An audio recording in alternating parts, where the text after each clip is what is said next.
It's known as the warm heart of Africa for its beauty and the kindness of its people. But as the world heats up, Malawi is facing more disease, death, and displacement.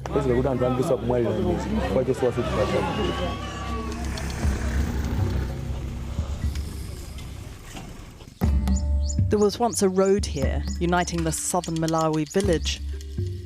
Last year's Cyclone Freddy ripped it away, replacing it with water and boulders tossed from the mountain. 4x4s can get through, otherwise it's by foot. The car wash ad is either bleak humour or unfettered optimism, it's hard to tell. And when we get to the other side, it's devastation. This was a health centre in Palombe district. It's now a mud-filled ruin. The destruction caused by a changing climate.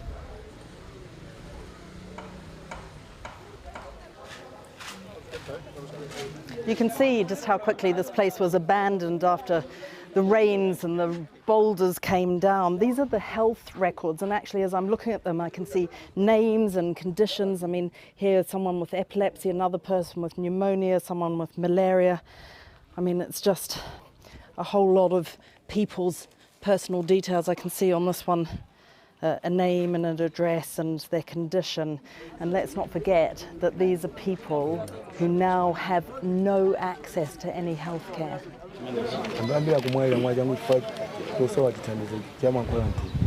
So there are no health facilities for people with HIV, no health facilities for women who are pregnant, giving birth, no health facilities for children with malaria. Because kuti zikuvutirapo kwambiri maka mvula ikamaka tuli kugwa ma bridge onse ndo ophwanyika nkani ni malombedo ochoka pano kafika kuchipatalako misinje yonse ma bridge palibepo ndezo kukhuza kwambiri chifukwa chokuti madusidwe ake akhala ovuta kuti anthu anyamuka bwanji kuti akafike kuchipatalako kwambiri ma bridge misinje ndionongeka chifukwa cha ngozi omweyo. The villagers told us that for the want of a health centre, around 20 people have died, including 4 women giving birth. In fact, Ivy was the last baby to be born in the health centre, just days before the cyclone last March. And already in her short life, she's had malaria. When Ivy needs medical help, where do you go for help?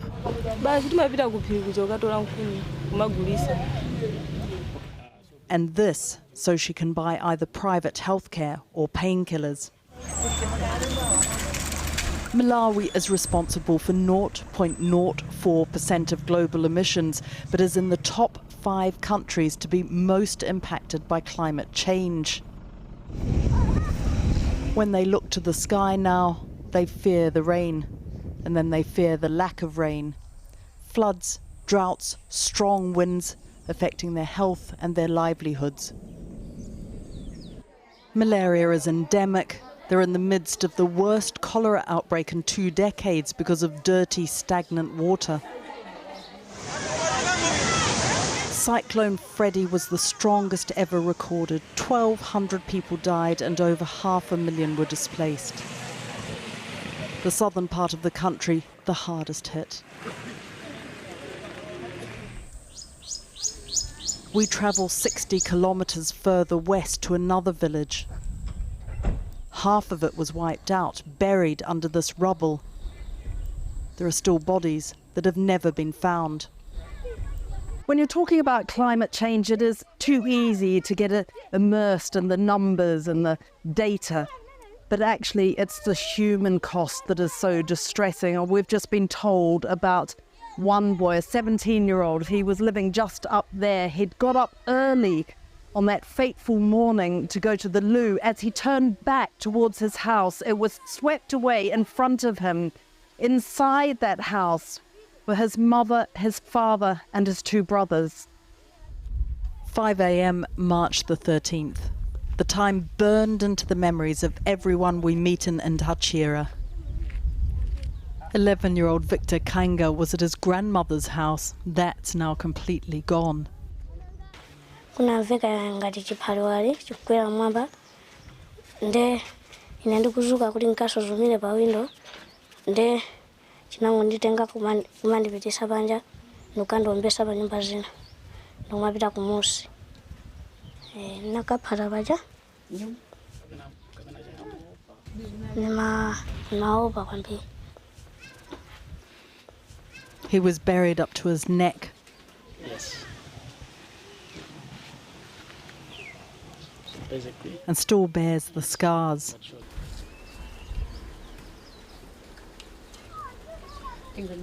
Victor has stayed behind with his mother in what's left of the village. But his grandmother, the one he was living with, has been moved to a camp for displaced people, about 7 hours walk away.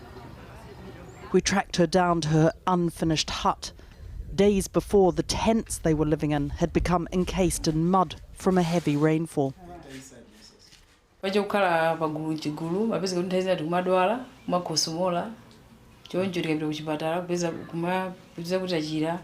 Kumaso nthaizira mabwera kuchipatala kuchita zulu amabwera tili kuchanza kampo kuzati pasa mankhwala twapeza kuti tikupapeza mtendere koma takhanthaya itali tili mu kampo tikumakhala tikumagona mmatenti kufikira pano po manyumba atani atimangira chonchi.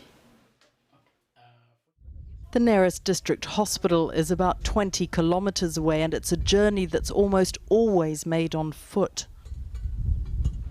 80% of Malawi's population relies on agriculture, small holdings mainly, making them especially vulnerable to the fickle rains. And they're anxious this month because there hasn't been enough for the maize to mature. One answer to the problem of the changing climate is an irrigation scheme, 40,000 hectares in the Shira Valley in Chukwawa, funded by the World Bank. Although ironically on hold for the moment because last year's cyclone damaged it. A potential saviour on one level, but a threat on another. Because with water comes disease. This is the painstaking search for the malaria-causing mosquito larvae. A team of Malawian scientists working with the Liverpool School of Tropical Medicine, counting the tiny wriggling dots. There's needed a delicate balance between producing food and the health aspect of that process. So we're looking at into emerging food systems, agricultural systems, like what is happening here, and what would be the impact of that irrigation on vector-borne diseases such as malaria. So at the same time, we want to balance the health of the people and their socio-economic improvement. It's not just malaria, there's also bilharzia, a parasite shed by water snails which can cause anything from diarrhea to death, and it's endemic in this region. In a nearby school, 87% of children who play and wash in the river were infected. The World Bank measured the economic and social impact of the irrigation system, but they had not included health. This team hopes to change that for future projects. If we just focus on agriculture and food production, we end up having citizens who are sick, who are not well, and those achievements, those gains that we have made on agriculture, on food security, are going to go just to the expenditure, for example, on public health. The World Health Organization has said climate change is impacting health in a myriad of ways, though it remains challenging to measure the scale and impact. And you can see how that is a challenge. In the village with the destroyed health centre, how many people are no longer being tested for HIV? The kits lie abandoned. And in this camp for displaced people, we're told of a young boy infected with the virus who is now constantly ill from a lack of food and drugs. The uncounted and unrecognised victims of climate change.